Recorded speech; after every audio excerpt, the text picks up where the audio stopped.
తాకట్లో ఉన్న మీ బంగారాన్ని విడిపించి ఆ రోజు ఆన్లైన్ రేటుకి కొంటాం. Sharma gold company.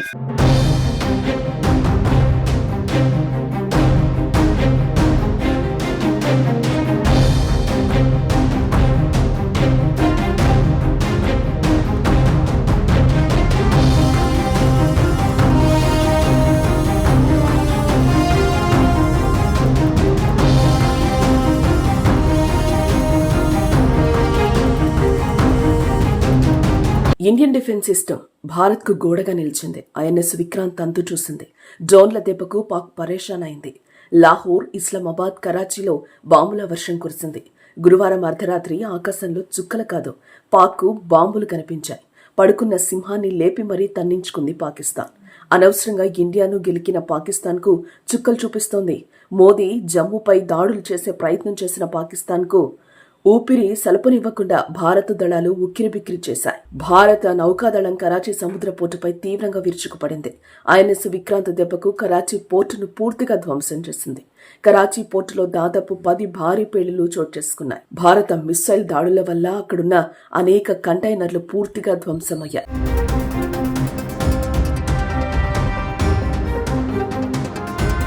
ఇస్లామాబాద్ లో అలాగే లాహోర్ ప్రాంతాల్లో భారీ పేలుళ్లు జరిగాయి. అటు పాకిస్తాన్ ప్రధాని షరీఫ్ ఇంటికి సమీపంలోనే భారీ పేలుడు సంభవించింది. ఆయన ఇంటికి 10 కిలోమీటర్ల పరిధిలోనే భారత్ బాంబు వేసింది. దీంతో ఆయన లగెత్తారు. దేశం విడిచి బహ్రెయిన్ పారిపోతున్నట్టు తెలుస్తోంది. ఇప్పటికే ఆయన వెళ్లిపోయారని సమాచారం. భారత్ మెరుపు దాడులకు పాక్ ఆర్మీ సైతం చేతులెత్తేసింది.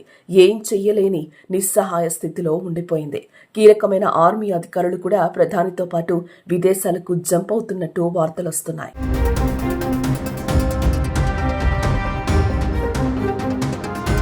గురువారం సాయంత్రం సమయంలో జమ్మూ కశ్మీర్లోని కుప్వారా, బారాముల్లా, పూంచ్, సాంబా, ఉరీ జిల్లాల్లో నియంత్రణ రేఖ వెంబడి పాక్ దాడులకు ప్రయత్నించింది.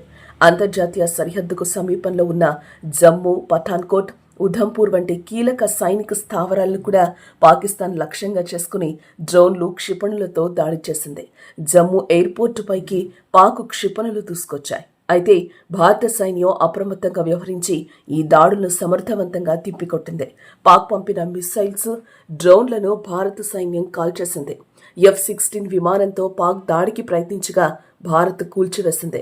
మొత్తం ఉత్తర పశ్చిమ భారతదేశంలోని 15 నగరాల్లోని అనేక సైనిక లక్ష్యాలను లక్ష్యంగా చేసుకునేందుకు పాకిస్తాన్ చేసిన ప్రయత్నాలను భారత్ భగ్నం చేసినట్లు భారతదేశం ప్రకటించిన కొన్ని గంటల తర్వాత భారత్ అటాక్ స్టార్ట్ చేసింది.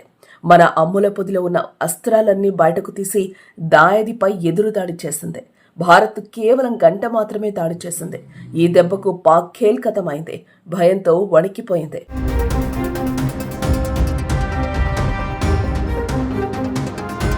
భారత్, పాకిస్తాన్ మధ్య ఉద్రిక్తతలు తీవ్ర స్థాయికి చేరుకున్నాయి. ఈ నేపథ్యంలో అగ్రరాజ్యం అమెరికా రంగంలోకి దిగింది. విదేశాంగ శాఖ మంత్రి జైశంకర్తో అమెరికా సెక్రటరీ మార్క్ రుబియో ఫోన్లో మాట్లాడారు. అదే సమయంలో పాకిస్తాన్ ప్రధానమంత్రి షెహబాజ్ షరీఫ్ కూడా మార్కో రుబియో ఫోన్ చేశారు. తక్షణమే 2 దేశాలు ఉద్రిక్తతలను ఆపేయాలని హితో పలికారు. ఇరు దేశాల మధ్య ప్రత్యక్ష చర్చలకు అమెరికా మద్దతిస్తుందని ఆయన హామీనిచ్చారు.